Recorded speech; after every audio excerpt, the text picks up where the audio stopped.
요새 신문에 나오는 것들은 대부분 주류가 뭐냐면, 금리 어떻게 될 것인가, 미국 연준의 금리 어떻게 될 것인가, 그리고 또 유럽 중앙은행의 금리 어떻게 될 것인가, 22. 그리고 우리나라도 그렇고, 미국도 그렇고, 유럽도 그렇고, 고금리 상태가 2년이 넘어버렸잖아요. 다들 힘든 거예요. 그러니까 뭐 혈관이 오랫동안 고혈압에 노출되어 있는 그런 상태랑 비슷하다라고 말씀드렸잖아요. 그러니까 그런 내용에 대한 것들, 관계되는 것들이 굉장히 많고, 우리나라에 관계되는 것 또 하나는 부동산에 대해서 전세가 상승에 대해서 지금 54주예요. 54주 동안 전세가가 상승했다라는 거잖아요. 그럼 실질적으로 뭐 1년을 52주라고 보면 1년이 넘어간 거예요. 그런 상태가 지금 유지되고 있는 거죠. 그게 연일 지금 보도가 되고 있는 거예요. 그 두 가지가 제일 큰 뉴스거리, 계속 끊임없이.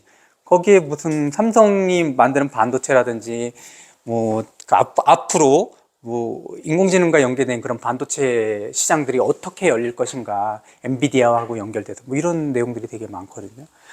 보면은 기업들이 자금난, 늘 그랬죠.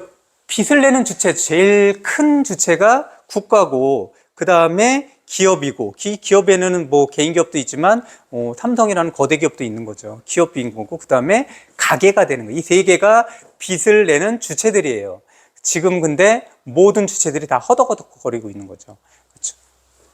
우리나라도 그렇고, 우리나라는 사실 보면 미국이나 일본에 비하면 아주 그래도 정부 부채로는 아주 괜찮지만, 실제로 정부 부채도 우리나라도 그렇게 낮은 편은 아니죠. 근데 우리나라는 가계 부채 뭐 이런 것들이라든지 기업에 대한 부채 이런 것들이 좀 심각한 편인 거죠. 그럼 여기 보면 기업들 자금난 전환 교환사채 쏟아낸다라고 했는데, 그럼 우리가 잠깐 보면 기업들이 지금 전환사채 그 다음에 교환사채를 쏟아낸다라고 했어요. 그러니까 여기서 보면 전환사채, 교환사채는 기본적으로 이거는 채권이에요. 채권. 그러니까 회사가 돈을 마련할 때, 자금을 마련할 때 두 가지 방법이 있다고 그랬잖아요. 주식을 발행하는 거. 이건 동업자의 관계라고 그랬잖아요. 그리고 또 하나는 빚을 내는 건데, 빚을 내는 증서가, 회사가 빚을 낸 증서가 채권이라는 거죠. 그래서 회사에서 돈이 없으니까 자금을 융통하려고 채권을 발행하게 되는데, 앞에 뭐가 붙었냐면 전환사채, 교환사채라는 말이 붙었어요. 이 전환사채는 CB라고 그래요.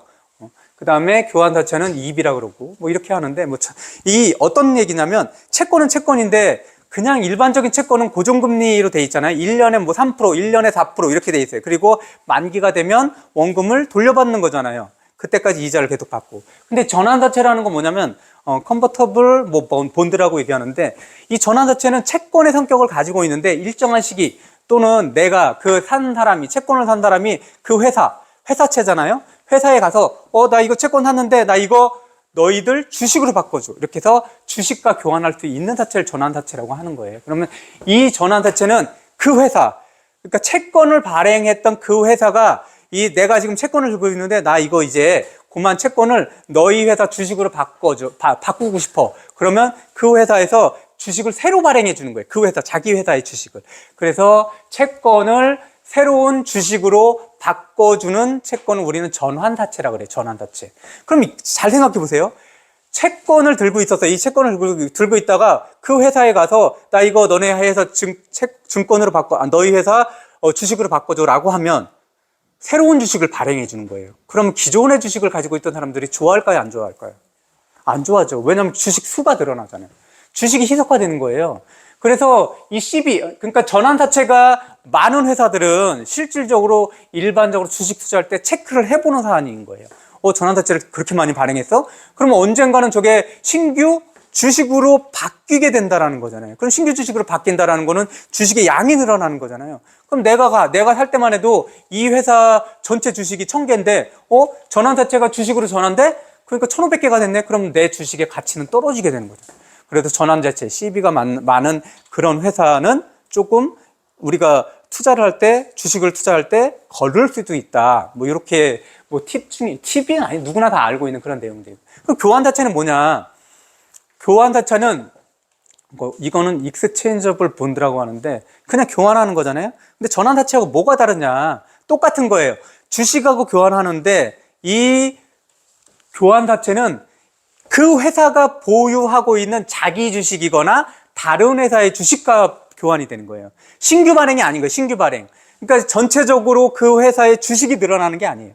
내가 그 회사의 채권을 가지고 있어요. 근데 야, 나는 이제 이자 받는 거 그만할 거야. 난 이거 주식으로 바꿔줘. 너희 뭘 가지고 있어? 너네 가지고 있는 주식 중에 니네 주식도 있겠지만 다른 회사 주식도 있지. 나 그럼 바꿔줘. 이렇게 해서 바꿀 수 있는 거라는 거죠. 그러면 신규 자기네 회사 주식을 하고 바꿔주더라도 신규 발행이 아니기 때문에 주식의 수가 늘어나지는 않는다는 거죠.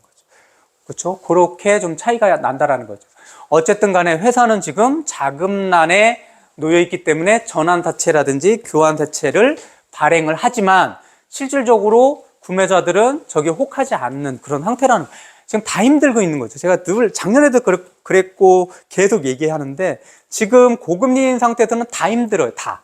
회사들도 지금 살려고 자금을 마련하려고 전환사채, 교환사채를 발행을 하지만 실질적으로 생각보다 많이 팔리지 않는다. 뭐 이렇게 되는 거죠. 그리고 우리가 채권을 살 때는 보면 뭐 AA, AAA 막 이런 것들은 보면 그 우량 채권이라고 볼 수 있잖아요. 근데 A 그냥 단독으로 A 하나만 붙어 있는 그런 채권은 우리 그냥 한 중급 정도 이렇게 된다고 생각하시면 되는 거예요. 근데 뭐 일반적으로 우리가 알고 있는 뭐 국채라든지 그다음에 지방채라든지 이런 것도 굉장히 안전한 채권이고 회사에서도 실질적으로 우리가 알고 있는 대기업의 채권들은 그래도 이 정도면 되게 아주 우량한 채권이라고 볼 수가 있는 거죠. 대부분 뭐 채권이 회사채 같은 경우는 3% 중반, 4% 중반 뭐 이렇게 왔다 갔다 하기도 해요. 이거 시기에 따라 다르지만